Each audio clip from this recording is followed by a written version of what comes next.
मैं हजारों साल से बिना रुके बिना थके अपने पथ पर चल रही हूँ, और मैं तब भी थी जब आप लोग नहीं थे, और मैं तब भी रहूंगी जब आप लोग नहीं रहे। खेतों में इस्तेमाल किए गए रसायनों एवं इनके चिताग से मेरी मिट्टी वैसी ही जलती है कि आपके शरीर पर किसी ने तेजाब डाल दिया हो। मेरे बच्चों को तो मेरा दुख का अंदाजा भी नहीं है। मेरी मिट्टी बंजर हो रही है, मेरी मिट्टी के पोषक तत्व खत्म हो रहे हैं, मेरा शरीर मिर्च की तरह जल रहा है, मेरी फसलों की पैदावार कम हो रही है, मैं धीरे धीरे थक रही हूँ।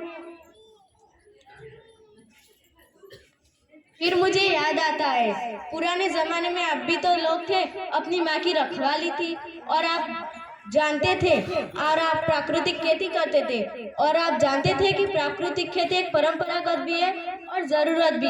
हमारे सभ्यता में प्रार्थना भी धरती कल्याण की होती है। ओम धियो शांति, अंतरिक्ष शांति और क्षेत्रीय शांति, वनस्पतिया शांति।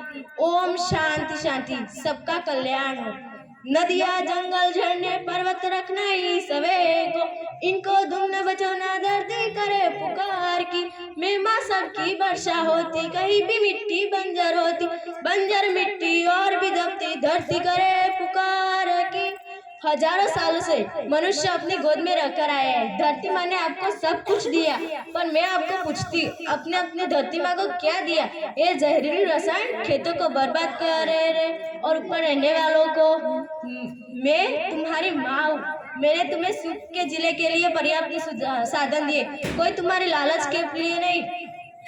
अभी थोड़ी सी पैदावार कम हो रही है, और अपने अगली पीढ़ी अपने बच्चों के भविष्य बारे में सोचना ही भूल गए। सोचो, अपने बच्चों को ऐसा खेत देना चाहते हो जो मिट्टी को बंजर हो रहे। धरती एक परिवार है, सबका जीवन केवल एक हीरा माणिक